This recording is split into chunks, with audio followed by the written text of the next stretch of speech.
আসসালামু আলাইকুম। আমি জনতার খাদেম উজ্জ্বল আপনাদেরকে জানাই সেলুট। আমি বহুদিন পরে আবার ফেসবুকে আসলাম।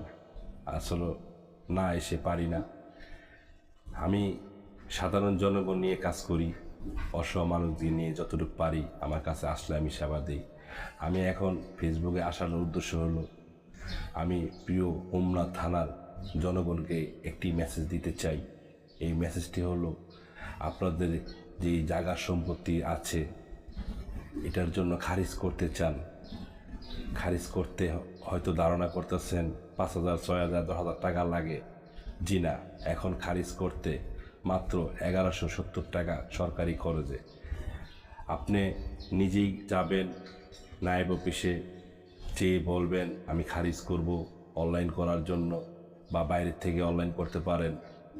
খারিজ জমা দিবেন নায়েব অফিসে, নায়েব অফিসে একটা রিপোর্ট দিবে, রিপোর্ট দিয়ে একটা সাইন দেওয়ার পরে আপনাকে পাঠাইব হোমনা এসিলিন অফিসে। এসিলিন অফিসে যে কারণঘর আছে ওইখানে জমা দিবেন কাগজটা যে আমি খারিজ করার জন্য জমা দিছি।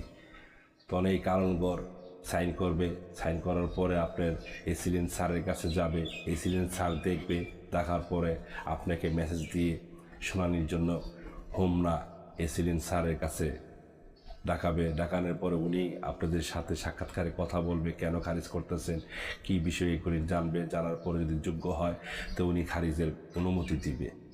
এটাই বাস। কিসের আপনার টাকা দিবেন, কিসের হয়তো আপনারা ভয় পাচ্ছেন খারিজ করতে 9,000, 8,000 বা 12,000 টাকা লাগে। জি না, এখন টাকা না, এখনই সময়। আপনাদের বিভিন্ন কাগজপত্র যা আছে সব ক্লিয়ার করেন। এখন বর্তমান দালাল মুক্ত, তারপরে আপনার বিভিন্ন অ্যাঙ্গেলে টাকা দিতে হয় না। এখন প্রত্যেকটা অফিসার যারা আছেন তারা সচেতন আছেন, তাদের কাছে যাবেন, তারা যতটুকু পারবে আপনাকে কাগজপত্রের বিষয় সঠিক করে দেবে। তাই আমি আপনাদেরকে বলতে চাই, আপনারা যারা খারিজ করবেন, করার জন্য ইচ্ছুক, তাড়াতাড়ি এখনই নায়েব অফিসে যান, অনলাইন করেন। করার পরে নায়েব অফিসে দেখে আপনাকে এসিলেন স্যারের কাছে পাঠাবে। ওইখানে পাঠানোর পরে আপনি জমা দিবেন, শুনানির মাধ্যমে আপনারটা খারিজ হয়ে গেছে। আপনি কেন এই জন্য টাকা দিবেন? আপনার কাজ আপনি নিজে করবেন। যদি কোনো সরকারি অফিসারের কাছে যদি না দিতে পারেন, আপনারা এলাকার যদি যারা সচেতন আছে এরা যদি চিনে, তারা তাদেরকে নিয়ে যাবেন যে আমার একটু এমন অফিসারের কাছে নিয়ে যাও, আমি এই বিষয়টা আলাপ করতে চাই। তো ওকে, সিম্পল জিনিস। আপনি নিজের কাজ নিজে করবেন। এখনই সময় নিজের কাজ নিজে করার জন্য।